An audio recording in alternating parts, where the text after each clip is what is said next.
Let's learn the magic method. So the magic method comes with these double-sided sticky tape just like this. I like to cut them into little segments. So I cut mine into quarters just so that I can get a little strip each time I am using the magic method.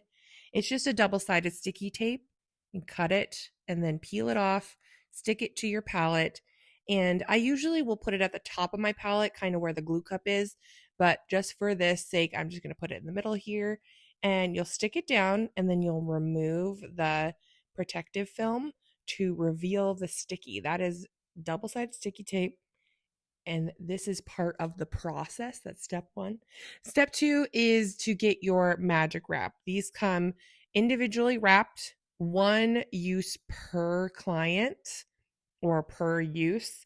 So you're not going to reuse these for multiple clients. You will take it off after you use it. You will apply the magic wrap on your tweezers. If you're right-handed, you will put it on the side closest to you right here on the inside. If you're left-handed, it'll be on the side closest to you. You don't want to put it on the side of the tweezers that is behind the lashes when you grab them.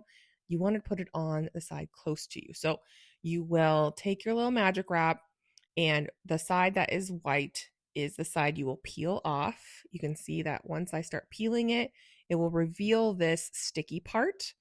And then you will apply it to the part of your tweezers that is closest to you, whether you're right-handed or left-handed. Just remember what side you need to put it on. And you will put it close to the tip, just like this. And then I kind of squeeze it so it gets stuck to there. You can see it's stuck. And then this side with the little white tab, I push up on the tweezer and stick it on the part of the tweezer that goes upward. And I just keep that little white tab because it actually helps with removing the magic wrap when I'm all done. You'll remove the little blue part. This will just reveal the film that is just really thin. You need this to apply it. And then you'll push the magic wrap to just wrap around the tweezer securely, and you'll do the same on the tip. So I remove the little tip and then I push it to wrap around the side of the tweezer so that that is all secure. And now it's all applied. And then I'm going to show you the tweezer without the magic wrap and what happens if you use a tweezer without the magic wrap and what happens with the tweezer when you use the magic wrap. So this one's the same tweezer, just without the magic wrap. I'm going to grab some lashes, squeeze, nothing happens. It's just a chunk of lashes. But with the magic wrap, when you grab the lashes and you squeeze, see this one has a magic wrap, it will automatically fan for you.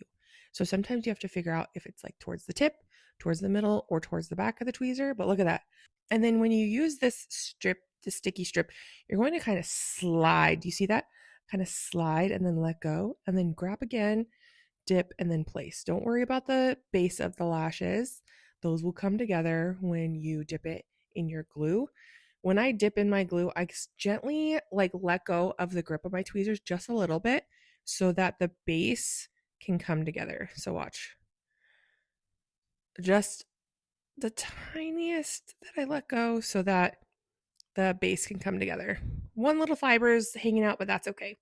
So we are going to practice this, grabbing the fibers, squeeze, and then slide and let go. If you see that I kind of clamped the lashes again so that they can open it up. Sometimes if the lash fibers are sticking together, after I put it on the sticky strip, I will kind of gently clamp the lashes, kind of tapping them so that the lashes can spread out. Sometimes that helps. These are a lot. This is a big fan. This I would not put on a natural lash, but I was showing how many fibers you can fan out with this little magic wrap. Look at that. Nice and fanned. This is actually my preferred way of fanning because I just feel like I can get fans super quickly without much effort. And when you are doing 300 fans for a full set, it's going to take a while and you want to be as speedy as you can. And this honestly makes it so quick for me.